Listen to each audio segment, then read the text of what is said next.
Hi, I'm Svetlana Bender. I head Behavioral Science Initiative here at GuideWell. It's a combination between psychology and economics.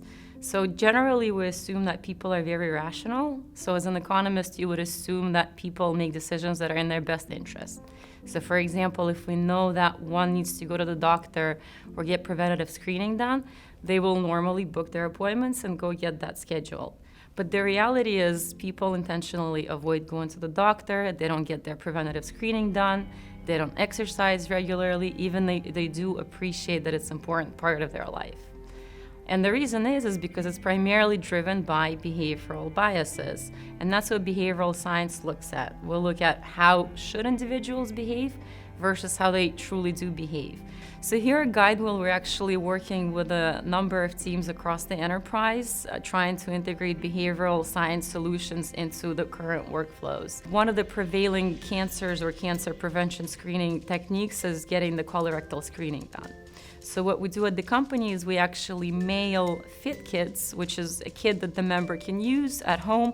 And what we found is that engagement rates are pretty low, so members don't send us the kits back. So one of the interventions is we actually tweaked a little bit of the language in the letter. We sent it out to our members, and what we found that behavioral communications actually do improve engagement rates. We had more kits returned to us. Another example is related to medication adherence, which is again another huge problem, the fact that individuals don't take medication as prescribed. So what we actually did was designed a delivery program that, one, it automatically enrolls people into a 90-day delivery program, and two, they don't actually have to come to pick up the medication because it will be delivered to their house. So behavioral economics, generally, it has been leveraged in other domains before.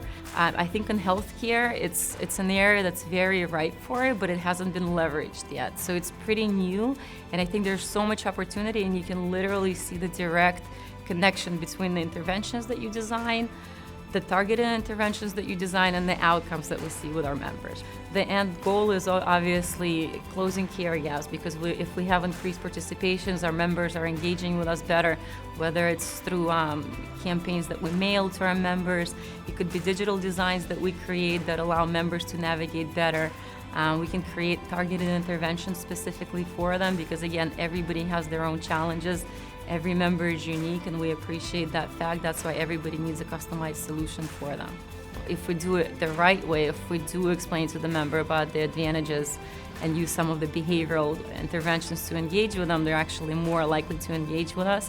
And that way, again, we can improve their health, keep them out of ER. It's a win-win for everybody.